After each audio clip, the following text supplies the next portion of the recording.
Saúde, com Ana Redivo. 2h33. Segunda-feira é dia de falarmos de vida e saúde com a doutora Ana Redivo, nutricionista. E hoje nós vamos falar sobre ansiedade, doutora. Boa tarde, pessoal. Hoje vamos falar de ansiedade, sim, porque eu fico assustada com a quantidade de brasileiros que estão sofrendo com essa patologia. Porque sim, hoje a ansiedade é considerada uma patologia, né? Então, 26% dos brasileiros sofrem com ansiedade. Eu diria que até mais, porque muitas pessoas não identificam, né, esses sintomas que acontecem e não sabem quando pode retornar, né, o quanto está acometendo as suas vidas, né? Isso tem ligação com a alimentação? Com o que isso tem ligação à ansiedade? Bom, a ansiedade, então, ela vem de vários gatilhos. 18,6 milhões de brasileiros sofrem com isso, não é à toa, porque existem alguns gatilhos que levam essa ansiedade a aumentar todos os dias. Eu gosto de fazer uma comparação, eu gosto de explicar da seguinte forma. Quando um ser ele tá pensando demais no futuro, né? Ele tá se preocupando com medo do futuro, ele está vivendo em ansiedade. Quando o ser está preocupado com o passado, está vivendo no passado, ele já tem sintomas de depressão. E, na verdade, esse estresse mental, ele também está relacionado ao sintoma chamado estresse, que é do momento presente. Então, de futuro é ansiedade, de passado, depressão e momento presente a gente pode colocar como um estresse. Se a gente está falando de estresse, a gente está falando de estresse metabólico, estresse oxidativo, estresse mental, como eu já citei. Então, todo esse caminho do hoje faz com que você proporcione as doenças do passado e do futuro também acontecerem. Existe também a possibilidade de um gatilho fundamental para isso. Por exemplo, se eu passei um estresse muito forte hoje, vamos supor que eu bati o carro e isso me gerou um medo. Então, ao longo prazo, isso vai me tornar uma ansiedade de que eu possa bater o carro novamente. Então, eu vou viver com uma ansiedade de um medo do futuro e vou trazer isso para minha vida atual. E da mesma forma, no exemplo de que eu bati o carro hoje, vivi um grande estresse hoje, à medida que ele ficar no passado, vai também gerar um trauma de depressão diante de uma tristeza que isso pode me acarretar. Então, o estresse de hoje vai ficar no futuro ou no passado diante da situação em que a gente coloca ele, sabe? Então, esse estresse diário, ele pode ser sim influenciado com as nossas condutas diárias, e é por isso que ele tem tudo a ver com a nutrição. Porque quando você está nutrindo, diminuindo o seu nível de estresse metabólico, eu gosto de usar um exemplo assim, ó, para ficar mais fácil para a galera entender. No mesmo exemplo de bater um carro, você sai de casa, você bate o carro na esquina, onde você passa todos os dias, você bateu o carro. Só que naquele dia você já perdeu R$500. E aí você fica, poxa, porque eu perdi R$500, porque não sei o que, agora bati o carro, e aí aquilo acaba com o seu dia, ou seja, você não está preparado metabolicamente, mentalmente para aquele estresse, combinado? E aí, no mesmo exemplo, né, você sai isso aqui em outra situação, você sai de casa, bate o carro no mesmo lugar, da mesma forma, só que você ganhou R$10.000, tinha acabado de ganhar R$10.000, e aí você fala, meu Deus, eu bati o carro, mas tudo bem, isso foi só danos materiais. O que mudou de um exemplo para o outro? A preparação. Então, quando você está preparado para conduzir os seus estresses, né, durante o dia, sinaliza no seu corpo uma tranquilidade e uma capacidade de absorver diversos acontecimentos de outras formas. Então, primeiro, o preparo, a sua preparação condiz com toda essa forma de ver a vida, né? Nos meus dois exemplos ficou bem claro isso. Então, quando eu estou preparado para receber e não absorver qualquer impacto de estresse no meu dia a dia, eu consigo lidar melhor com todos esses cenários de ansiedade e depressão, por exemplo. Então, é claro, vamos pegar um exemplo agressivo aqui, né? Que seria, por exemplo, uma morte de um familiar. E aí muitos desencadeiam um sintoma de depressão em relação a isso e acabam aferindo isso às suas vidas. Então a gente já tá falando de um grande gatilho, mas não deixa de ser uma preparação para aquele momento. Já quando você está mais bem preparado para acontecer, quando já tá acontecendo uma doença num familiar seu, você já vai se preparando para aquele momento. Então olha a preparação que a gente está querendo dizer aqui. E claro que a nossa preparação ela não precisa ser exclusivamente de tipo, estou me preparando para tal coisa ruim acontecer, porque ninguém quer que aconteça. Mas o que a gente pode fazer todos os dias para melhorar esses sintomas psicológicos? A gente pode nutrir bem o nosso corpo. Então, quando eu falo de nutrição, não é só a nutrição para emagrecimento, bem pelo contrário, um pouco falo disso aqui. E eu falo sim de uma nutrição de deficiências nutricionais que a gente acarreta por longo da vida e que nos trazem, sim, dificuldades nos nossos receptores de neurotransmissores, de hormônios, em toda a nossa comunicação do corpo. Então, por exemplo, se eu tenho uma deficiência de uma vitamina, de um mineral, lá no receptor de aminoácidos, principalmente, de proteína, porque aminoácidos são proteínas, e se eu tenho deficiência de aminoácidos na ligação dos meus hormônios, dos neurotransmissores, nas conexões neurais, então, obviamente, eu desencadeio qualquer problema psicológico, psiquiátrico, com mais facilidade. Então, um estresse impacta muito mais essa pessoa que está com deficiência de vitaminas.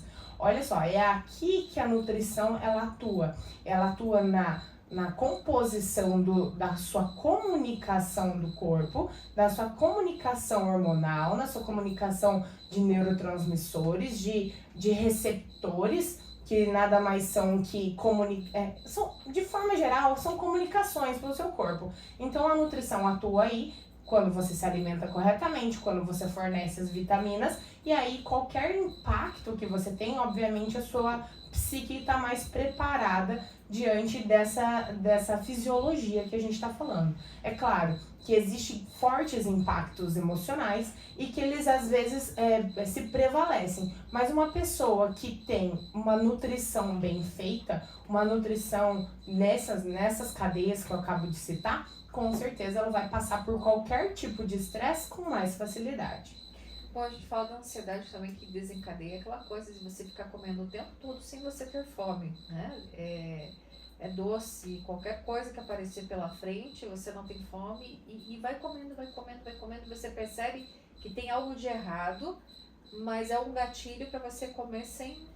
A compulsão alimentar, ela tem a ver sim com essa parte de ansiedade, com esses mesmos receptores e principalmente quando a gente está falando de hormônios como a dopamina e a serotonina, que também, que eu acabei de citar, né, são hormônios que precisam desses receptores e dessa comunicação. Então, se eu não tenho a nutrição, eu não tenho essa comunicação hormonal e eu acabo tendo mais compulsão, sim. Tem também um outro fator que é a deficiência nutricional faz você procurar o alimento que forneça essa vitamina, esse mineral que está em deficiência no seu corpo. Então, por exemplo, eu tenho uma deficiência de cálcio e eu como porque meu corpo está precisando de cálcio. Mas o cálcio é só um exemplo aqui, porque a gente tem cálcio reservado nos nossos ossos, por exemplo. Mas eu tenho deficiência de vitamina B, do complexo B, eu tenho deficiência de B12. Então eu como, tentando encontrar esse nutriente. Então a compulsão alimentar, ela pode ser em relação ao hormônio, né? Essa parte de serotonina e dopamina, que são hormônios neurotransmissores importantíssimos para essa cadeia e bem-estar de prazer, saciedade de prazer, de bem-estar, na verdade. E controlando também outros hormônios, como a grelina e a leptina, que tem a ver com a fome e a saciedade. Então, olha só, são todos hormônios que são controlados por vitaminas nesses receptores que eu citei anteriormente. Ou a condição de deficiência nutricional que me faz buscar no alimento mais comida, mais vitaminas. entende? Então, a deficiência de, por exemplo, o complexo B, da vitamina B12, me faz comer mais para encontrar essa vitamina. São 2 mecanismos aqui. Tudo se baseia no quê? Se baseia na deficiência nutricional. Então, quando você não tem uma boa nutrição, tem deficiência no corpo e você vai procurar esse alimento, independente de onde. Por exemplo, técnicas como o jejum intermitente vão ajudar a controlar essa ansiedade, porque acabam, e essa compulsão, porque acabam controlando o teu corpo a fazer um detox, uma limpeza do seu organismo, uma apoptose das células que estão ali deficientes, que estão sofrendo, vai fazer uma limpeza no seu organismo e essa limpeza vai te beneficiar em vários sentidos e diminuir seu nível de compulsão. Outra forma de reduzir isso seria praticar atividades físicas leves. Então, quando você não expõe seu corpo a grandes treinos, né, excesso de treino, porque você já está vivendo um ambiente de estresse de trabalho, de falta de sono. O excesso de atividade física também pode ser um problema a levar à compulsão, então talvez uma caminhada faça mais sentido para você, dependendo do cenário que você se encontra. E o sono é um fator importantíssimo. Eu diria aqui que ele é o mais importante de todos. Quem não tem uma noite de qualidade, não tem uma noite bem dormida, vai ter problemas com seus hormônios, vai ter deficiência hormonal, tá? Porque à noite a gente produz serotonina, dopamina, norepinefrina, leptina, grelina, GH, inclusive, todos esses hormônios que nos ajudam diariamente, tanto controlar a fome, quanto nos dar essa sensação de prazer e de atividades ao longo do dia. Então, sono, primeiro de tudo. Sono é responsável por quase muita coisa na nossa vida. E é o que muitas pessoas estão vivendo hoje. Eu relaciono muito esse grave crescimento de pessoas ansiosas, deprimidas e vivendo esse nível de estresse absurdo, inclusive até um burnout, há essa dificuldade de dormir bem, tá? Então, a higiene do sono, ela tem um fator fundamental. Imagina aqui, vamos colocar em exemplo mais uma vez. Quanto mais estressado ao longo do dia eu fico, mais preocupado eu fico, menor a minha qualidade do sono, porque eu estou trabalhando mais, querendo aproveitar momentos inoportunos. Por exemplo, quando eu deveria estar dormindo, eu quero tomar uma cervejinha para relaxar, coisa que você não vai ter o benefício do sono da mesma forma. Então eu quero beber um vinho para conseguir fazer esse relaxamento, também não vai ser eficiente. Eu vou comer num horário fora do meu ciclo circadiano. Então eu vou comer às 10 horas da noite, porque eu estou vivendo num ambiente de estresse, estou comendo em horários errados. Eu estou treinando às 10, 8, 7 da noite, quando eu deveria fazer um treino mais cedo. Então, alto nível de estresse aumenta também a probabilidade de você dormir de forma errada, porque você acaba dormindo mais tarde, dorme sem qualidade. Imagina que você precisa fazer sua digestão após comer e não deitar e dormir. Seu corpo, mesmo que você durma, você está fazendo sua digestão, então a qualidade do seu sono cai. Da mesma forma, se você tomar um álcool, uma bebida alcoólica, faz o seu corpo criar um detox para eliminar aquele álcool que você ingeriu e fazer a cadeia completa do metabolismo e não dormir bem, então você perde qualidade de sono também. Então, vários são os gatilhos que você inicia quando você está nesse nível de estresse e acaba que você dorme menos. E esse dormir menos vai fazer ainda mais aumentar o seu nível de estresse no próximo dia. E é por isso que muitas pessoas acordam cansadas ao longo da manhã. Acordam, preciso de um cafezinho, sem o meu café eu não consigo viver. Porque o café, ele tem esse poder de aumentar teu nível de hormônio chamado cortisol, que aumenta seu estresse. Então é como se ele precisasse te dar uma energia extra para você dar conta de um dia que precisa ser produtivo, mesmo sem ter descansado o suficiente para iniciar aquele dia. Doutora Ana, tem jovens, em vez de tomar um café para dar essa energia, estão tomando diretamente energético. E isso faz tão mal quanto o café? Faz pior, né, Fran? Faz muito pior. Então a gente tem que considerar a quantidade de açúcares e mesmo se for um energético sem açúcar, a quantidade absurda de adoçantes que possui aí dentro, sem falar nos outros compostos industrializados, né, industriais ali, as outras químicas, outras coisas que não deveriam ser consumidas pelo nosso corpo, e quantidades excessivas até, né, de cafeína nos energéticos. Então, se você tá utilizando algum mecanismo como esse, e eu vejo muito isso, tá, Fran? Também tenho vários conhecidos e pacientes, principalmente de São Paulo, assim, que tem uma rotina bem puxada, que acabam dormindo ainda menos e usando o energético o dia todo para trabalhar. E eu fico chocada e abismada com essa situação, porque eles ainda não entenderam a diferença que o sono pode fazer na vida deles. Fato é, quanto mais café e energético você tomar, menor vai ser sua qualidade de sono à noite e maior vai ser o seu cansaço no outro dia, o que te faz viciar. Então, aquela pessoa que fica tomando um cafezinho ao longo do dia, ela tá aumentando o nível de estresse, de resposta, de cortisol ao longo do dia.